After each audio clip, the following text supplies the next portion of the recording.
De septembre 2017 à octobre 2018, pas un seul gramme de sucre n'a été importé au Sénégal. Ensuite, une fois que la compagnie sucrière a fini son stock de sucre, une fois que c'est fini, naturellement, ouvrir les importations. Mais ça, c'est le rôle du gouvernement. Un gouvernement, il prend ses responsabilités. Quand on analyse que les consommateurs ont besoin de sucre et que notre industrie n'a plus de sucre, naturellement, avec les éléments que nous avons, on prend la décision d'ouvrir, et ce qui a été fait. La compagnie sucrière est un partenaire du gouvernement du Sénégal.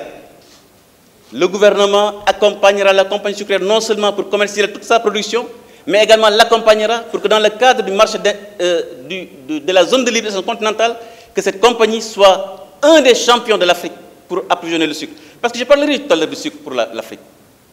L'Afrique importe chaque année 7 milliards de dollars de sucre hors Afrique.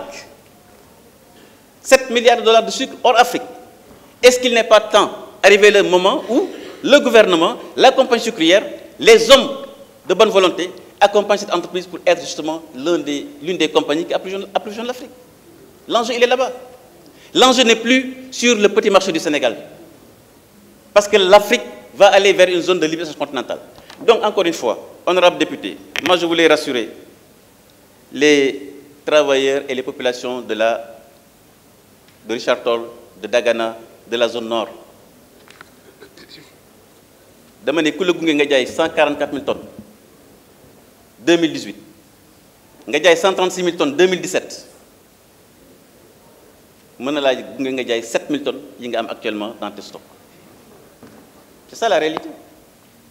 Ensuite, sur le sucre, on a dit des bateaux. Moi, je voudrais vous lire ici les chiffres de la douane. C'est des hommes et des femmes respectés. Ils prêtent serment. Voilà les chiffres de la douane. À la date d'hier, j'ai demandé au directeur du commerce intérieur de me faire la requête au niveau de la douane, la quantité de sucre entrée au Sénégal.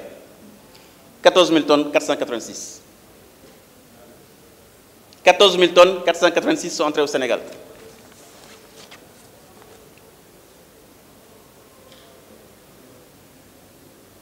Analyse inondée marché.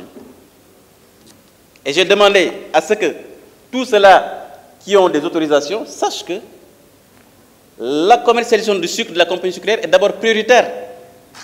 Sauf que une compagnie sucrière am sucre se produit dugg ci réew mi. C'est ça la politique du gouvernement. C'est ça que nous faisons. Pas seulement sur le sucre, ce que nous faisons sur l'oignon, sur la pomme de terre, sur la carotte, sur l'huile, sur tous les produits que nous suivons, et ça marche très bien. Mais pourquoi ça ne marcherait pas très bien ici? La compagnie sucrière n'est nullement menacée par rien du tout. 14 000 tonnes de sucre, 7 000 tonnes de produits, ça fait 21 000 tonnes. Le Sénégal consomme entre 12 000 et 20 000 tonnes par mois. Et comme nous avons des petites fêtes de fin d'année, c'est des périodes de grande consommation, comme le Magal, comme le Gamou, ce sont des périodes justement où la consommation elle est faite.